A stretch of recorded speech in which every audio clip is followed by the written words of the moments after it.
오늘 하나님께서 우리에게 주시는 말씀은 요한복음 2장 13절에서 22절까지 말씀입니다. 요한복음 2장 13절에서 22절까지 말씀 우리 함께 읽겠습니다. 유대인의 유월절이 가까운지라 예수께서 예루살렘으로 올라가셨더니 성전 안에서 소와 양과 비둘기 파는 사람들과 돈 바꾸는 사람들이 앉아 있는 것을 보시고 노끈으로 채찍을 만드사 양이나 소를 다 성전에서 내쫓으시고 돈 바꾸는 사람들의 돈을 쏟으시며 상을 엎으시고 비둘기 파는 사람들에게 이르시되 이것을 여기서 가져가라. 내 아버지의 집으로 장사하는 집을 만들지 말라 하시니 제자들이 성경 말씀에 주의 전을 사모하는 열심히 나를 삼키리라 한 것을 기억하더라. 이에 유대인들이 대답하여 예수께 말하기를 내가 이런 일을 행하니 무슨 표적을 우리에게 보이겠느냐.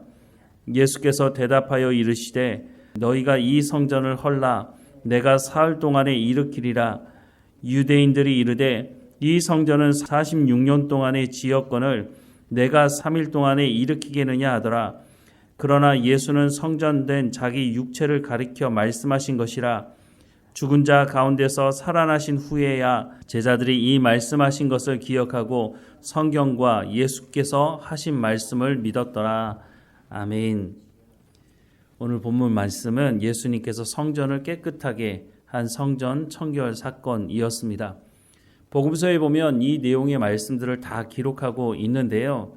예수님께서 성전을 성결하게 한 이 사건이 한 번만 있었는지 아니면 두 번 이상 있었는지 학자들의 주장마다 다릅니다. 오늘 본문의 말씀에 보면 예수님께서 유월절에 성전을 찾으셨다고 말씀하는데 요한복음에 보면 예수님께서 유월절에 3번 찾으셨다라고 하는 것을 알 수가 있습니다. 예수님께서 유월절에 성전에 가셨을 때마다 성전을 이렇게 청결케 하는 사건을 하셨는지 알 수는 없지만 분명한 것은 예수님께서 한 번이든지 두 번이든지 성전을 성전답지 못하게 하는 사람들을 성전에서 내쫓으셨다고 하는 것입니다. 성전이 제 기능을 하지 못하게 된 거죠. 당시 성전은 헤롯 성전이라고 했습니다. 왜냐하면 헤롯이 왕이 되면서 유대인들의 그 마음을 얻기 위해서 유대인들이 가장 중요하게 생각하는 성전을 리모델링 했기 때문에 헤롯 성전이라는 이름을 붙여 두었습니다. 그런데 헤롯이라고 하는 사람은 유대인이 아니었습니다. 유대인이 아닌 사람이 유대의 왕이 될 수는 없었습니다.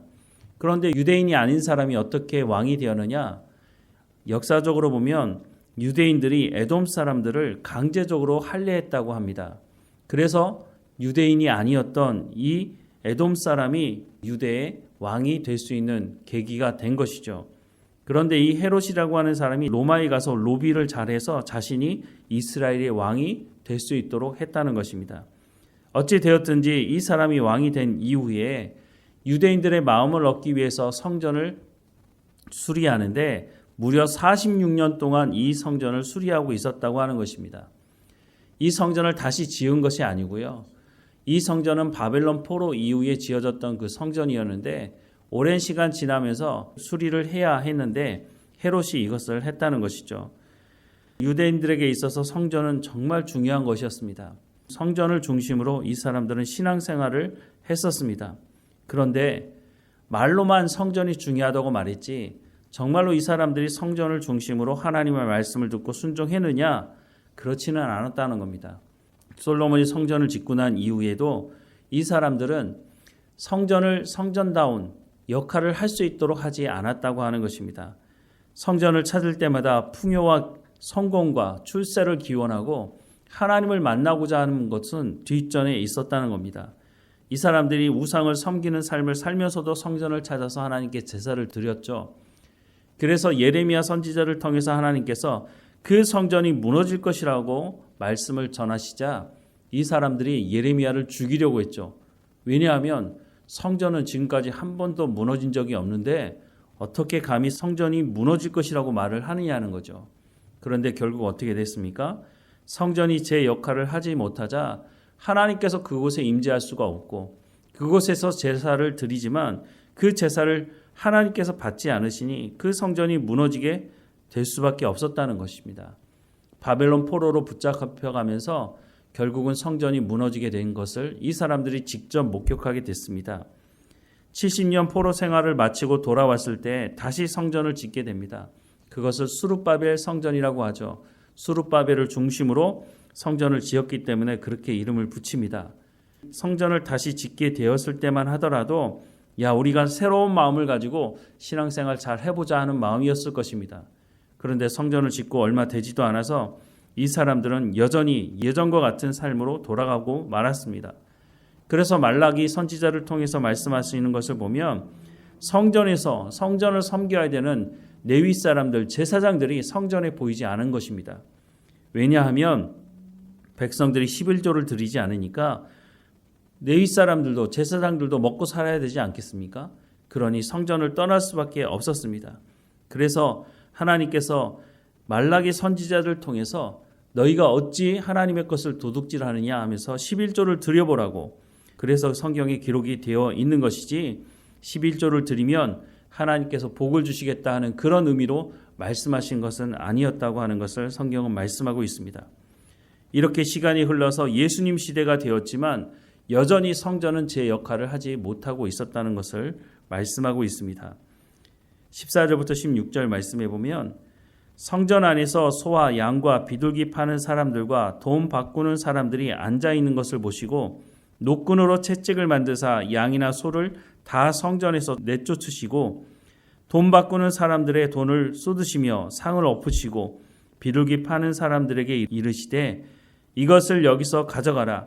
내 아버지의 집으로 장사하는 집을 만들지 말라라고 말씀을 하시고 있습니다. 예수님께서 왜 이렇게 하셨을까요? 성전이 제 기능을 하지 못하고 있는 것입니다.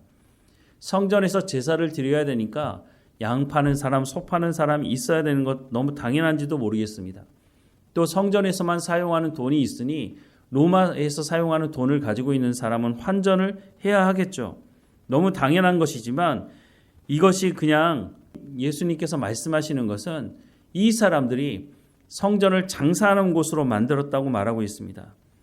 이 말은 이 사람들이 성전에서 많은 이익을 취할 뿐만 아니라 이 사람들이 여기서 장사하려면 누구에게 잘 보여야 되겠습니까? 당시 종교 지도자들에게 잘 보여야 하지 않겠습니까? 그런데 말로만 잘 보이면 됩니까? 서로 오고 가는 물질이 있었다는 것이죠.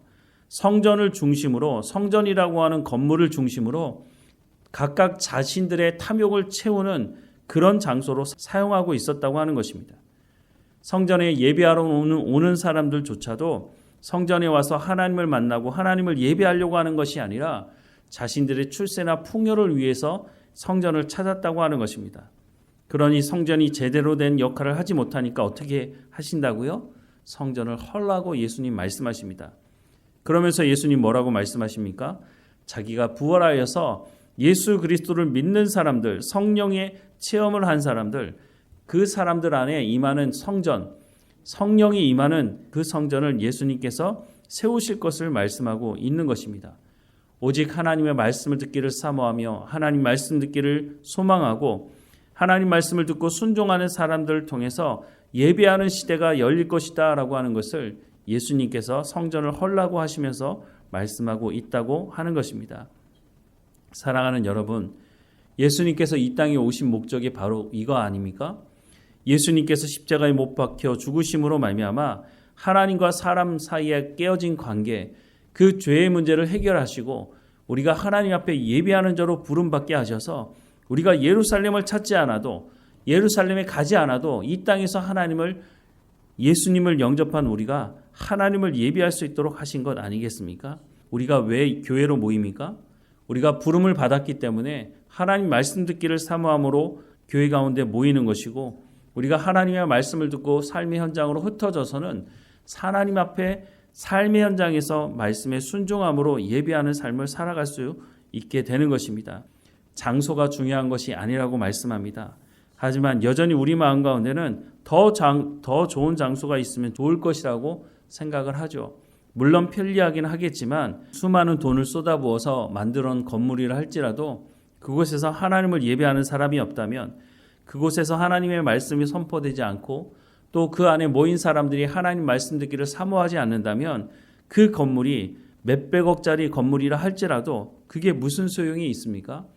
예수님께서 그 예루살렘 성전도 무너지게 될 것이라고 말씀하시고 구약시대에 하나님께서 예레미야를 통해서 성전이 무너질 것이라고 말씀하셨는데 오늘 이 시대 그 화려한 교회 건물이 과연 제대로 유지가 될 수 있을까 하는 의문을 가지게 됩니다.